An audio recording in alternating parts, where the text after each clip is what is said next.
La Liga का hangover अभी तक खत्म हुआ नहीं है और ये फिर से गेम आ गई है एथलेटिको मैड्रिड के अगेंस्ट। और हम कितनी बार खेलेंगे एथलेटिको को यार इस सीजन।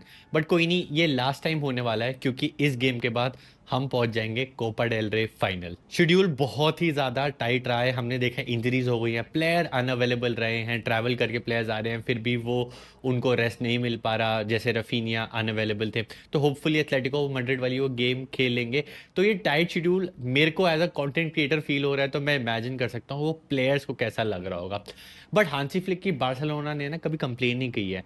हमने अभी जिरोना और अपनी ओसासुना वाली गेम कितने 2-2.5 दिन के बीच के गैप में, 64 आवर्स के गैप के बीच में हमने खेली और बड़ी कन्विंसिंगली जीती। तो इस टीम से मैं एक चीज़ तो ज़रूर एक्सपेक्ट कर सकता हूँ, वो है कि ये टीम जीतना चाहती है और कोई कंप्लेन नहीं करना चाहती कि ये रीज़न की वजह से हम हारे हैं। They just want to win. और ये टीम है high on confidence. International break में जाने से पहले हमने एथलेटिको मैड्रिड को ही हराया था ला लीगा में 4-2, जहां हम 2-0 हार रहे थे 70th मिनट में। वहां पे हमने मैच को टर्न अराउंड किया और हम वो मैच 4-2 जीते।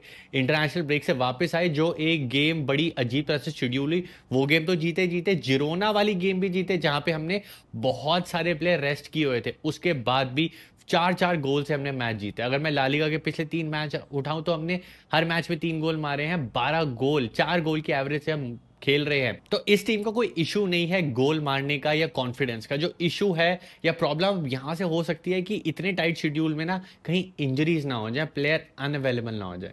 अगर हम बात कर ही रहे हैं कॉन्फिडेंस की और फॉर्म के बारे में, जहां पे बार्सिलोना का फॉर्म है बहुत ही ज़्यादा अच्छा और हम गोल स्कोर कर रहे हैं मज़े के लिए, on the other hand Atletico Madrid का फॉर्म बिल्कुल भी अच्छा नहीं रहा है। उनका डाउनफॉल होना शुरू हुआ चैंपियंस लीग में, जब वो बाहर हो गए अगेंस्ट रियल मैड्रिड। उन्होंने गोल भी मारा बट पेनल्टी शूटआउट में बाहर हो गए। फिर आती है खिताफे वाली गेम, जहां पे ला लीगा लॉक थी पॉइंट्स पे, वहीं पे एथलेटिको मैड्रिड ने गलती कर दी, खिताफे से हार गए 2-1। 1-0 वाली गेम जीत रहे थे, एंड में वो हार गए। फिर बार्सिलोना से 2-0 जीत रहे थे, फिर वो गेम वो 4-2 हार गए। अब उनने अपनी गेम खेली after international break against Espanyol और वहां पे भी उन्होंने पॉइंट्स ड्रॉप कर दिए, 1-1 वो मैच हो गया। और बार्सिलोना और एथलेटिको मैड्रिड में अब 9 पॉइंट्स का डिफरेंस आ गया। ला लीगा भी आई थिंक उनके हैंड से अब जा चुकी है। अब रियल मैड्रिड और बार्सिलोना के बीच में कंपटीशन बचा है। जो एक कंपटीशन है वो जिसमें वो अलाइव हैं, वो है कोपा डेल रे। अब वहां पे है 4-4 पे लॉक्ड इन। अब मैच खेला जाएगा एथलेटिको मैड्रिड के होम ग्राउंड पे। तो हम एक्सपेक्ट ही नहीं कर सकते कि कौन सी एथलेटिको मैड्रिड खेलने उतरने वाली है, because it is next to impossible predict करना कि ये जो एथलेटिको मैड्रिड है ना, वो कौन सी एथलेटिको मैड्रिड आने वाली है। वो फाइटिंग स्पिरिट वाली एथलेटिको मैड्रिड आने वाली है, या फिर जो रीसेंट फॉर्म में हम देख रहे हैं ना, एक डिफ्लेटेड सी, जिनके शोल्डर्स ड्रॉप हुए हैं, वो वाली एथलेटिको मैड्रिड खेलने उतरने वाली है। अब ये मिस्ट्री कोई भी सॉल्व नहीं कर सकता कि कौन सी एथलेटिको मैड्रिड खेलने आने वाली है।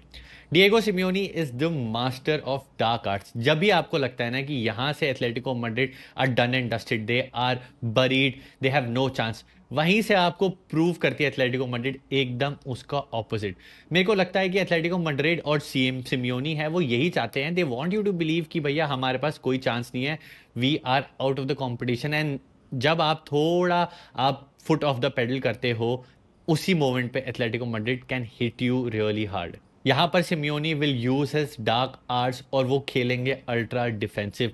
वो अटैक पे नहीं जाने वाले, लो ब्लॉक पे वो बैठ जाएंगे और ट्राई करेंगे कि बार्सिलोना को वो काउंटर पे हिट करे। और अगर आपने इस बार्सिलोना को स्पेसेस दे दी, आपने इस बार्सिलोना को अपने थर्ड में स्पेसेस दे दी भागने के लिए, जिस फॉर्म में रफीनिया है, जिस फॉर्म में बाल्डे हैं, जिस फॉर्म में अभी लेवेंडोस्की है और जिस फॉर्म पे पेड्री चल रहे हैं, स्पेसेस देना इस बार्सिलोना को इज लाइक कमिटिंग सुसाइड। और ये चीज़ बहुत ही अच्छे से पता है डिएगो सिमियोनी को। तो वो डेफिनेटली लो ब्लॉक में बैठने वाले हैं। बट ये बार्सिलोना ने ना लो ब्लॉक को भी तोड़ा हुआ है।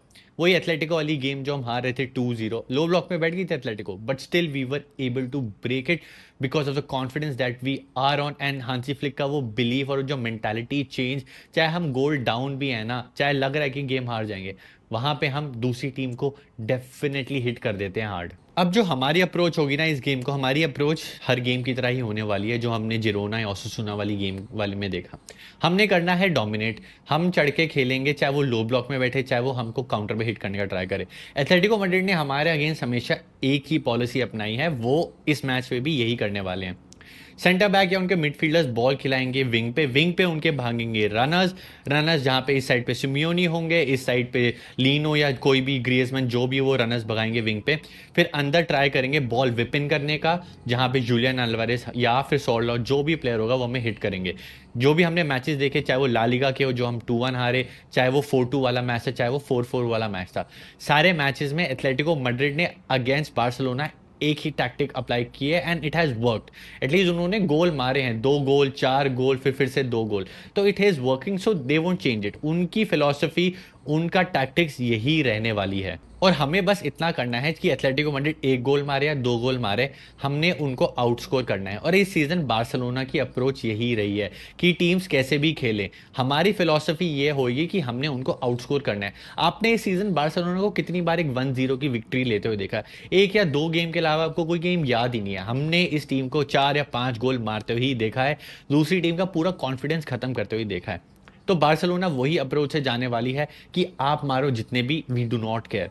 Are policy is to outscore you and completely destroy you, कि कोई कमबैक का चांस ही ना बचे। हमारी अपनी इंजरी प्रॉब्लम्स तो चल ही रही है, जहां पे हमारे पास कसाडो नहीं है, हमारे पास ओल्मो नहीं है, वहां पे players have stepped up like Fermin Lopez, like Frenkie de Jong, Pedri का तो चल ही रहा है अच्छा फॉर्म, पाब्लो टोर्रे भी अब अपनी वो पोजीशन बनाने में लगे हुए हैं जहां उनको अपॉर्चुनिटीज दिख रही हैं। तो उसी नोट पे हम बात करते हैं हमारा पॉसिबल लाइनअप क्या होने वाला है। देखो इंपॉर्टेंट फिक्सचर है, कोपा डेल रे का सेमीफाइनल है, तो यहाँ पे हांसी फ्लिक कोई ज्यादा रिस्क नहीं लेंगे, ज्यादा अब यहाँ पे चेंजेस देखने को नहीं मिलेंगे। जो चेंजेस होने थे वो हो गए ओसुसूना वाली और जिरोना वाली गेम में। यहाँ से होने वाला है बहुत ही सिंपल लाइनअप। जो हमारा लाइनअप कुछ ऐसा होगा, कीपर हमारे होंगे Szczesny, no doubt Szczesny has been unbeaten जब से वो आए हैं, जब से उनको टीम में खेलने को मिला है, ही हैज बीन अनबीटन, तो hopefully end of the season भी ऐसा ही रहे। राइट बैक होंगे Jules Kounde, a lot of fans are saying Jules Kounde को रेस्ट कर दो, बट हमारे पास कोई रिप्लेसमेंट है नहीं, हांसी फ्लिक ज्यादा ट्रस्ट कर नहीं रहे हेक्टर फोर्ड को, तो जूल्स कुंडे definitely right back. Centre back pairing होगी मेरे ख्याल से आराउखो एंड इनिगो मार्टिनेज की। पाउ कुबार्सी will be rested at least in my opinion. पिछले मैच में आए थे जिरोना वाली, 15-20 मिनट वो खेले थे, but if I am the manager, अगर मेरे को अपॉर्चुनिटी मिले तो मैं आराउखो एंड इनिगो मार्टिनेज को ही स्टार्ट करूंगा, बिकॉज उनकी पार्टनरशिप ठीक रही है and both of them do no nonsense defending, तो इन दोनों को मैं रखूंगा। लेफ्ट बैक हमने लास्ट मैच में जेरार्ड मार्टिन को देखा, ही प्लेड वेल, एक असिस्ट भी प्रोवाइड करी, but Balde is on another level. Gerard Martin अच्छा खेल रहे हैं ना, तो Balde is excellent, best left back in the world, तो मैं जेरार्ड मार्टिन को स्टार्ट करूंगा और उनको रेस्ट मिल चुका है, तो he should start this game. अब जो इंटरेस्टिंग होने वाला है ना, वो होने वाली है हमारी मिडफील्ड, बट मिडफील्ड में हमारे पास ऑप्शंस हैं, we still have options even दो प्लेयर्स इंजर्ड है, बट यहाँ पे मैं अपनी बेस्ट 3 जो मेरे हिसाब से ना, मैं उन्हीं को ही खिलाऊंगा, ज्यादा चेंजेस नहीं करने वाला। और हमारे जो बेस्ट 3 है मिडफील्ड में, वो हैं Frenkie de Jong, Gavi and Pedri. मैं इन तीनों को ही खिलाऊंगा, ज्यादा चेंजेस नहीं करूंगा, even though फेर्मीन has played better, तो एक चांस ये हो सकता है कि हम डबल पिवट देख ले फ्रैंकी एंड पेड्री का, एंड नंबर 10 में हम देख ले फेर्मीन को। But if I am the manager I would play Gavi, Pedri and Frenkie, क्योंकि इन तीनों का कॉम्बिनेशन बहुत ही ज्यादा अच्छा चल रहा है। अब बात करूं टॉप 3 का, तो टॉप 3 में कोई डाउट होने नहीं वाला, रफीनिया को इनफ रेस्ट मिल चुका है, तो इस गेम में रफीनिया स्टार्ट करेंगे in my opinion, Raphinha definitely start करेंगे। देन मिडिल में हमारे हो गए लेवेंडोस्की मैंने बोला था अब यहाँ से फॉर्म में आना चाहिए, फॉर्म में वो आ चुके हैं। आई होप कि एथलेटिको मैड्रिड वाली गेम में वो जल्दी स्कोर कर दें और अपने से वो प्रेशर हटा दें। And then Lamine Yamal has been dazzling, winner मारा था against Atletico Madrid La Liga वाले मैच में उन्होंने, तो जो डैजल कर रहे हैं, अपनी फ्लेयर दिखा रहे हैं, इवन दो बहुत सारी गेम्स खेले हैं, फैंस को टेंशन है कि यार उनको रेस्ट नहीं मिल रहा, but I think this would be our lineup, best 11 है हमारी विद द अवेलेबल प्लेयर्स। अब इसमें फेरान टोरेस या फेर्मीन, इन सब में थोड़े बहुत चेंजेस हो सकते हैं। Ferran Torres has been a super sub, तो मैं उनको एज अ सुपर सब ही लाऊंगा। आई नो अभी थोड़ा जल्दी है ट्रेबल के बारे में बात करने के लिए, but truth to be told यहाँ से सारे मैचेस होने वाले हैं फाइनल। हम यहाँ पे डिफीट अफोर्ड कर ही नहीं सकते हैं, हर मैच को एक सिमिलर अप्रोच, एक फाइनल वाली अप्रोच की तरह देखना पड़ेगा अगर हमें इस सीजन को जीतना है। 1-2 मैचेस चैंपियंस लीग में, ला लीगा में ड्रॉ हो सकते हैं, वो हमें एक्सेप्ट करने पड़ेंगे, but defeat is not even a question. I know as Barca fans हमारा थोड़ा ट्रॉमा रहा है चैंपियंस लीग में, जहाँ पे हमने इस मोमेंट पे आके क्वार्टर फाइनल सेमीफाइनल में आके गिव अवे कर दिया है। ला लीगा भी हमने बहुत बार ऐसे मोमेंट्स पे आके, जब क्रंच सीजन हुआ है, मैचेस हारना या ड्रॉ करना शुरू कर दिया। बट ये I don't think so Hansi Flick के साथ होगा। एज फैंस मेरी रिक्वेस्ट है, मैचेस इंजॉय करो, क्योंकि इस बार्सिलोना के साथ में वो होता हुआ बिल्कुल भी नहीं देख रहा है। End of the season we all will be celebrating. तो ये था मेरा take on the game between Barcelona and Atletico Madrid. Video अच्छी लगी तो लाइक करना। फर्स्ट ऑफ ऑल मैं आप सबको बोलूँगा thank you for all the support. Recently मेरे को बहुत ही ज़्यादा स्ट्रॉन्ग सपोर्ट मिला है, बहुत सारे कमेंट्स लाइक्स आए हैं, व्यूज़ मेरे ज़्यादा हुए हैं। So thank you guys for the support, ऐसे ही करते रहना। My aim is to become a full time creator, तो प्लीज़ उसमें हेल्प करो। बाकी see you in the next one. Spanish भी मैं सिखाता रहूँगा। विस्का बार्सा सेम्प्रा।